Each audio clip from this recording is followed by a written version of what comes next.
ರಾಜ್ಯದಲ್ಲಿ ಮತ್ತೆ ಕೊರೋನಾದ ಟೆನ್ಷನ್ ಶುರುವಾಗ್ತಾ ಇದೆ. ನೆರೆ ರಾಜ್ಯ ಕೇರಳದಲ್ಲಿ ವಿಪರೀತವಾಗಿ ಕೇಸಸ್ ದಾಖಲಾಗ್ತಾ ಬೆನ್ನಲ್ಲೇ ಈಗ ನಮ್ಮಲ್ಲೂ ಕೂಡ ಒಂದಷ್ಟು ಮುಂಜಾಗ್ರತಾ ಕ್ರಮಗಳನ್ನು ಕೈಗೊಳ್ಳೋದಕ್ಕೆ ಆರೋಗ್ಯ ಇಲಾಖೆ ಸಜ್ಜಾಗಿದೆ. ಅದರ ಮುಂದುವರೆದ ಭಾಗವಾಗಿ ಇಂದಿನಿಂದ 60 ವರ್ಷ ಮೇಲ್ಪಟ್ಟವರಿಗೆ ಮಾಸ್ಕ್ ಅನ್ನ ಕಡ್ಡಾಯಗೊಳಿಸಲಾಗ್ತಾ ಇದೆ. ಆಚೆ ಬರ್ತೀರಾ ಮನೆಯಿಂದ ಅಂದ್ರೆ ಮಾಸ್ಕ್ ಧರಿಸಿಯೇ ಬನ್ನಿ ಅಂತ ಹೇಳಿದ್ದಾರೆ. ಆರೋಗ್ಯ ಸಚಿವ ದಿನೇಶ್ ಗುಂಡೂರಾವ್ ಅವರು ಈ ಬಗ್ಗೆ ಸ್ಟೇಟ್ಮೆಂಟ್ ಕೊಟ್ಟಿದ್ದಾರೆ. ಜೊತೆಗೆ ಹೃದಯ, ಕಿಡ್ನಿ ಇತರೆ ಕಾಯಿಲೆಗಳಿಂದ ಬಳಲ್ತಾ ಇರೋರು, ಕೋಮಾರ್ಬಿಡ್ ಕಂಡೀಷನ್ ಇರೋರು, ಒಂದಕ್ಕಿಂತ ಹೆಚ್ಚು ಆರೋಗ್ಯ ಸಮಸ್ಯೆಯಿಂದ ಬಳಲ್ತಾ ಇರೋರು ಯಾರಿಗಾದ್ರೂ ಆರೋಗ್ಯ ಸಮಸ್ಯೆ ಕಾಣಿಸಿಕೊಂಡ್ರೆ ಕಡ್ಡಾಯವಾಗಿ ಟೆಸ್ಟ್ಗೆ ಒಳಪಡಿ ಅಂತ ಹೇಳಿದ್ದಾರೆ. ಜ್ವರ, ಶೀತ, ಕಫ ಇರೋರು ಕೂಡ ಕಡ್ಡಾಯವಾಗಿ ಮಾಸ್ಕ್ ಹಾಕೊಳ್ಳಿ, ಇನ್ನೊಬ್ಬರಿಗೆ ಅದನ್ನು ಅಂಟಿಸಬೇಡಿ ಅಂತ ಕೂಡ ಹೇಳಿದ್ದಾರೆ. ಬಿಕಾಸ್ ಕಂಟೇಜಿಯಸ್ ಡಿಸೀಸ್ಗಳಲ್ಲಿ ಕೊರೋನಾ ಕೂಡ ಒಂದು. ಶೀತ, ಜ್ವರ, ಕೆಮ್ಮು ಇರೋರು ಕೊರೋನಾ ಪರೀಕ್ಷೆಯನ್ನ ಮಾಡಿಸಿಕೊಳ್ಳಿ ಅಂತ ಹೇಳಿದ್ದಾರೆ. ಹಾಗೆ ಹೆಚ್ಚು ಟೆಸ್ಟಿಂಗ್ ಮಾಡುವಂತೆ ಆರೋಗ್ಯ ಇಲಾಖೆಗೆ ಸೂಚನೆಯನ್ನು ಕೂಡ ಆರೋಗ್ಯ ಸಚಿವ ದಿನೇಶ್ ಗುಂಡೂರಾವ್ ಅವರು ಕೊಟ್ಟಿದ್ದಾರೆ.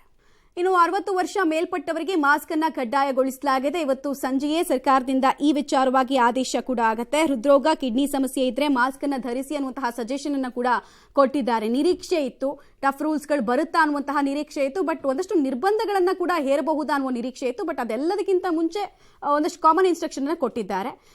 ಯಾರ್ಯಾರ ಹೆಲ್ತ್ ಕಂಡೀಷನ್ ತುಂಬಾ ಸೆನ್ಸಿಟಿವ್ ಇರುತ್ತೋ ಅಂತವರೆಲ್ಲ ಕಂಪಲ್ಸರಿ ಮಾಸ್ಕ್ ಅನ್ನು ಹಾಕಿ ಅಂತ ಸೂಚನೆಯನ್ನು ಕೊಟ್ಟಿದ್ದಾರೆ. ಆಸ್ಪತ್ರೆಗೆ ಭೇಟಿ ಕೊಡೋರು ಕೂಡ ಮಾಸ್ಕ್ ಅನ್ನೇ ಹಾಕಿ. ಈಗ ವಾಪಸ್ಸು ಮಾಸ್ಕು, ಸ್ಯಾನಿಟೈಸೇಷನ್, ಸಾಮಾಜಿಕ ಅಂತರ ಈ 3 ಫಾರ್ಮುಲಾವನ್ನ ರಿಪೀಟ್ ಮಾಡಬೇಕು ಎಲ್ಲರೂ ಅಂತ ಹೇಳಿದ್ದಾರೆ. ಅಷ್ಟು ಮಾತ್ರ ಅಲ್ಲ, ಜ್ವರ ಹಾಗೂ ವಿಪರೀತವಾಗಿ ಕೆಮ್ಮು ಕಾಣಿಸ್ತಾ ಇದ್ರೆ, ಎದೆ ಉರಿತ ಆಗೋದು, ಉಸಿರಾಟದ ಪ್ರಾಬ್ಲಮ್ ಇದ್ರೆ, ILI ಮತ್ತೆ ಸಾರಿ ಕೇಸ್ಗಳಿಂದ ಬಳಲ್ತಾ ಇರೋರಿದ್ರೆ ಅವರು ಕೂಡ ಕೊರೋನಾ ಟೆಸ್ಟ್ಗೆ ಒಳಪಡೋದು ಉತ್ತಮ ಅಂತ ಹೇಳಿದ್ದಾರೆ.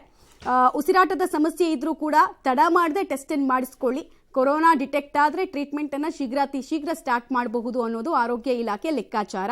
RT-PCR ಟೆಸ್ಟ್ಗಳನ್ನು ಹೆಚ್ಚಳ ಮಾಡಿ ಅಂತ ಸೂಚನೆ ಕೊಟ್ಟಿದ್ದಾರೆ.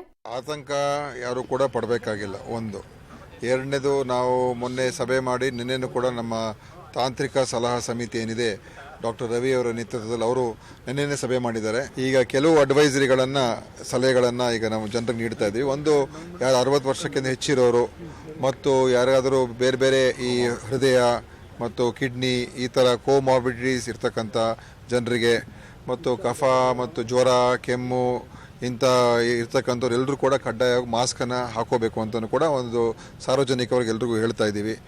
ಆಮೇಲೆ ನಮ್ಮ ಎಲ್ಲ ಆಸ್ಪತ್ರೆಗಳಲ್ಲಿ ಮತ್ತು ಆರೋಗ್ಯ ಕೇಂದ್ರಗಳಲ್ಲಿ ಸಜ್ಜಾಗಿರೋದಕ್ಕೂ ಕೂಡ ಹೇಳಿದ್ದೀವಿ.